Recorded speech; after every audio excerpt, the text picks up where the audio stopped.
Republican senators and representatives planning to object to Congress's certifying of the Electoral College results next week. What do you, sir, make of all of this? Why do you think so many of your Republican colleagues are willing to stand for the president like this?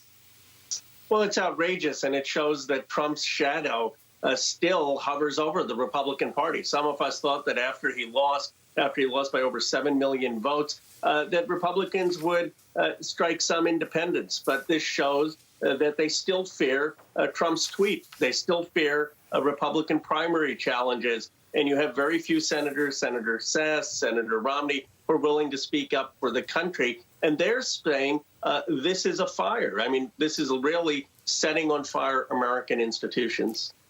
But these are folks that have just been elected. There's not another election, sir, for, what, 22 months? I mean, do people really believe that Donald Trump's Twitter feed, that his influence will be so strong as to potentially get those folks primaried? You know, I mean, really, does that seem logical to you?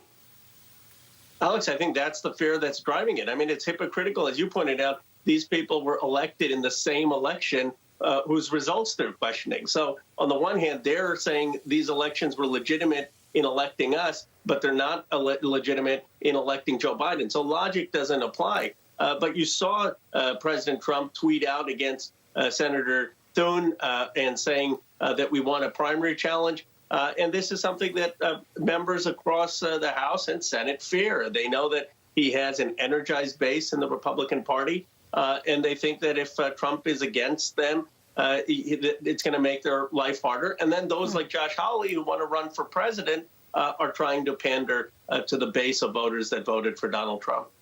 Josh Hawley want to run for president in 2024. I thought the president said he wants to run for president in 2024. Anyway, that's a whole other conversation. Let's talk about the 140 Republican congressmen in your branch of the Congress there who are going to be voting for this and supporting this. How do you see this playing out? Well, I think that they're going to do a symbolic vote. It's not going to matter.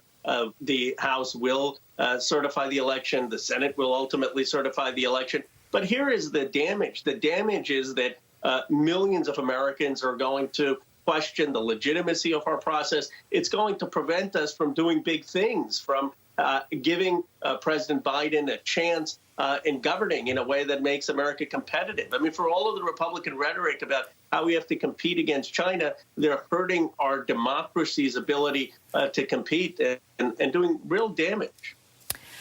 Let's talk about Congress convening for the process on January 6th. Before that, they gather tomorrow to vote for Speaker of the House. Will you be voting for Nancy Pelosi? I will. She has the support of our caucus. She has brought together different parts of the caucus, and she's unopposed. So I expect her to be Speaker. And that also extends to the progressive colleagues, who some of whom have refused to say whether they will support her reelection bid. Look, I believe that we need to have a vote on Medicare for all, and I will push for that, and I will speak to Speaker Pelosi. But having a pro forma withholding of a vote for the Speaker when she's going to be the Speaker, I don't see how that serves progressive goals. Does that also then apply to the vote that'll be happening with the election certification and all of that? Don't you think Joe Biden will be the one who's certified to be the president-elect and the next president of the United States come January 20th? I mean, following that logic, really, what's happening on Wednesday? I do. I mean, I think you're going to have Joe Biden is going to be our president. Kamala Harris is going to be our vice president. Nancy Pelosi is going to be the Speaker of the House. Any thoughtful person in Washington knows that's going to happen. And so let's figure out how we're going to try in the next 100 days, with a raging pandemic, with people dying every day, actually get something done for the American people and stop playing games when everyone knows what the outcome is going to be. So last weekend, we were talking about the coronavirus relief bill, which the president eventually did sign. This week, the debate has been over whether to raise the stimulus checks to $2,000. And I want to remind viewers, it's a request that was made by President Trump, but also, Congressman, you and the aforementioned Democratic colleague Tim Ryan, you guys have been fighting for $2,000 checks for about 9 months. What goes through your mind as you watch Congress now focusing on your proposal, which is the Emergency Money for the People Act? Well, I appreciate your mentioning that. I mean, Tim represents Youngstown, Ohio, in the Midwest. I represent Silicon Valley, and what we saw is workers have been hurting. You have the government say people can't go to work to keep us safe. We need to make sure that we put money in people's pockets, and $2,000 is what working families need to put food on the table, to pay the rent. And by the way, this is overwhelmingly popular. Trafalgar, who is a pollster in Georgia, and many conservatives believe in him, found that 75% of Georgians want a $2,000 check. So it's not just the right policy, it's actually good politics. How do you think Americans view, then, Mitch McConnell's efforts to combine larger stimulus checks with the Commission on Election Fraud, also the rollback on the online liability protections? Do you think Americans understand that is why they aren't getting more support from the federal government? You think that might impact the vote in Georgia on Tuesday?